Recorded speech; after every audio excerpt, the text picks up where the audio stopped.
siya na makaakyat. So parang ano no, hindi maganda yung ugali ng kanyang naging amo. Kaya siguro yun ang dahilan niya. May iba kasi dito na employer na hindi maganda yung ugali. And titiisin ka hanggat sinasabi mo nagbabayad ka naman ng renta ng bahay at iba pang mga bills. So bawi pa rin. Kung hindi ka naman sinasaktan, hindi ka naman inaano ng employer mo, tapusin mo na lang ang kontrata mo. Total, bakit ka ba nagpunta dito? Isa din yan sa mga hinaing ng mga employer eh. Hindi ko inaano yung mga employer ha. Kung bakit nagpunta ka dito is to work. Diba? Hindi yung tumakas ka. Yung iba kasi natin mga kababayan, hindi ko nilalahat na is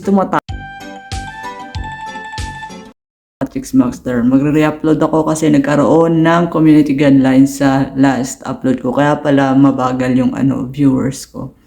So magre-re-upload ako about dun sa stress and depression na inaabot ng ating mga kababayan na nandito sa abroad.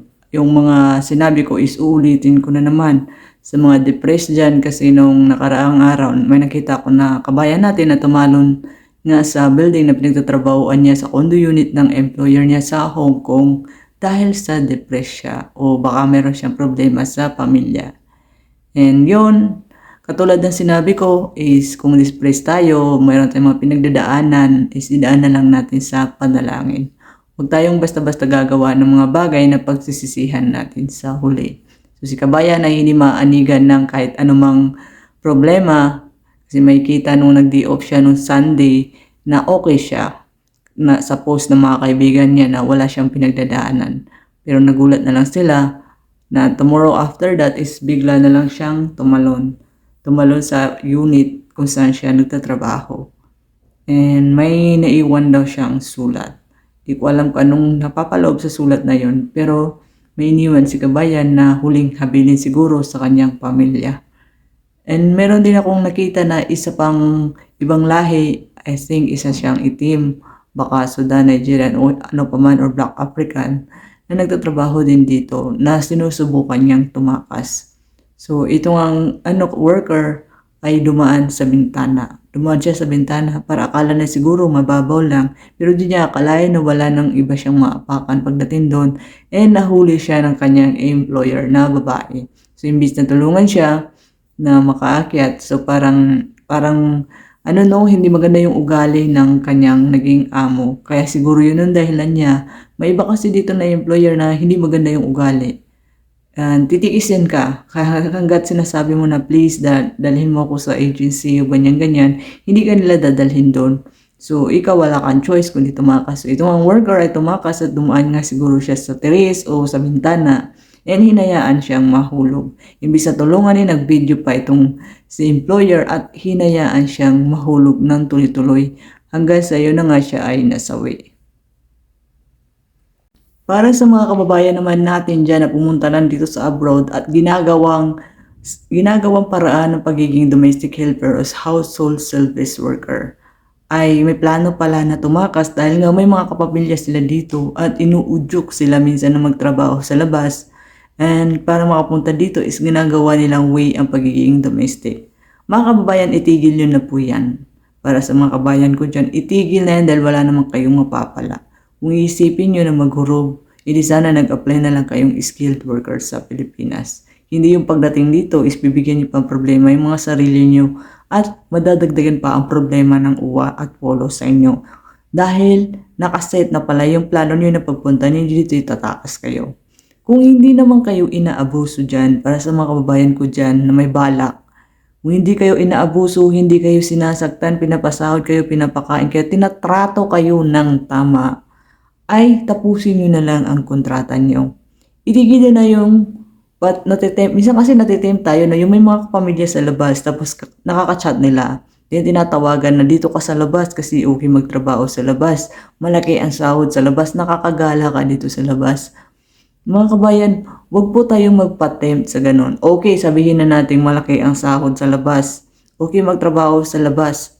Pero yung cost of living, yung malaki nga ang sahod mo pero nagbabayad ka naman ng renta ng bahay at iba pang mga bills. So, bawi pa rin. Kung hindi ka naman sinasaktan, hindi ka naman inaano ng employer mo, tapusin mo na lang ang kontrata mo. Total, bakit ka ba nagpunta dito? Isa din yan sa mga hinaing ng mga employer eh. Hindi ko inaano yung mga employer ha.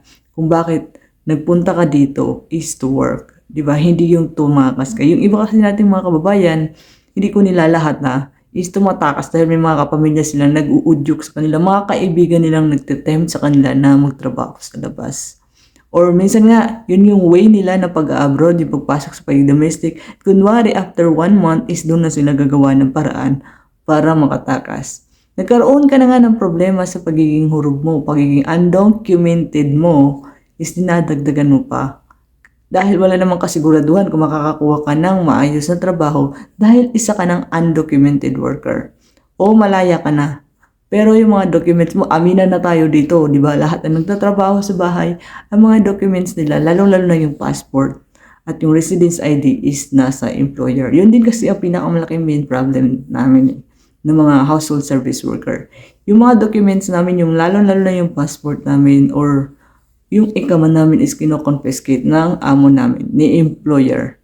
Kahit sabihin pa doon sa kontrata na nasa worker yun, hindi sila susunod doon. So, kung okay naman din yung employer mo, kahit nasa kanya yung passport mo, ituloy mo na lang yung 2 years. And then kung ayaw mo na, huwag kang mag-domestic, mag-apply kang skill. Siguro naman may ipon ka na noon, di ba? Hindi yung puro ka na rin padala. Padala ka ng padala, Diyos ko. So, para sa mga kababayan natin dyan na may paplano, wag na. Dahil hindi natin alam ang panganib na naghihintay sa atin sa labas. Hindi natin alam kung anong meron sa labas. Kung safe ka naman sa loob ng bahay, wag mo nang hanapin yung mapapahamak ka. So para yan sa mga kababayan natin na nagbabalak nga na mag-run away. And kung may problema naman kayo kay employer o kung ano pa man, kung baga delay yung sahod, hindi ka pinapakain na abuso ka, magsumbong ka sa agency. Ngayon kung walang reply yung agency sa'yo, mostly kasi yung mga agency no, pag nagsusumbong ka, magtiis ka, hantulin ka sinasaktan. Pero kung worst na talaga yung kalagayan mo, kung hindi ka pinapansin ng agency, doon ka na magtuloy-tuloy sa UWA. Magtuloy-tuloy sa POLO o sa POEE. O yun, para yun sa mga kababayan natin na inaabuso ha. Pero kung hindi ka naman inaabuso, wag mo nang subukang magtangkang mag-run away dahil hindi madali ang buhay TNT dito. Tago ka ng tago. Yun ang ibig sabihin ng TNT, tago ng tago. At para naman sa mga kababayan natin na nakakaranas ng homesickness, depressed o kahit ano pa mang problema sa Pinas na dinadala-dala nila dito. Kumbaga, yung may mga problema kasi tayo sa pamilya sa Pinas, no? Akala nila, madali lang sa atin na tayong mga abroad ang nakakasolve ng problema nila. Kasi prangkahan na tayo, pinaka main problem talaga is pera.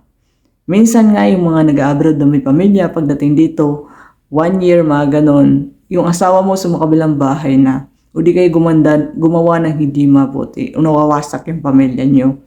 So para dyan sa mga depressed na iniisip yung mga pamilya nila, at mga problema ng Pinas na pinaproblema nila, magdasal na lang tayo. Yun ang pinaka the best na solution is prayer. Prayer na maging okay ang lahat. Hindi yung idadaan pa natin sa mga pa-depress. Okay, depress ka, libangin mo yung sarili mo. Kung may cellphone ka at wala ka ng trabaho, mag-cellphone ka na lang, mag-games ka na lang, mag-internet ka, mag-YouTube ka. Huwag mong iisipin ang problema mo dahil ikukonsume ka niyan. Ikaw lang ang masisira. Lagi kang bumalik kung bakit ka nag-abroad, kung bakit ka nandito.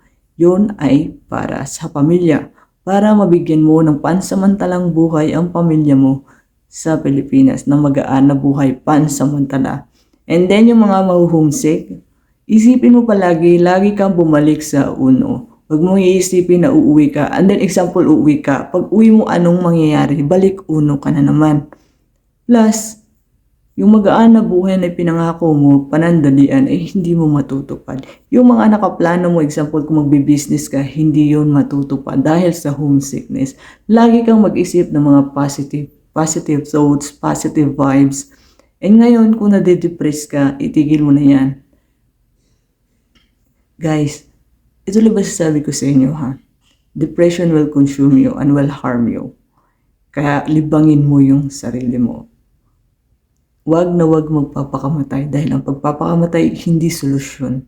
Okay, hindi ko naman din ni-judge sa may mga sakit na depression o may sakit na depression. Sinasabi ko lang hindi solusyon ang pagpapakamatay. Bagkus madadagdagan pa yon. Madagdagan pa problema ng pamilya mo, yun ay sa pagpanaw mo. hindi solusyon ng pagpapakamatay. Bakit?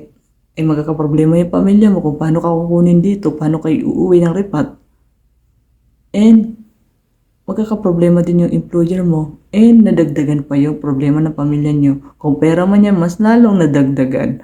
So mag-positive thoughts na lang tayo, positive vibes. Libangin ang sarili at huwag mapadepress. Kung nahuhumsi ka, bumalik sa uno. So yun lang.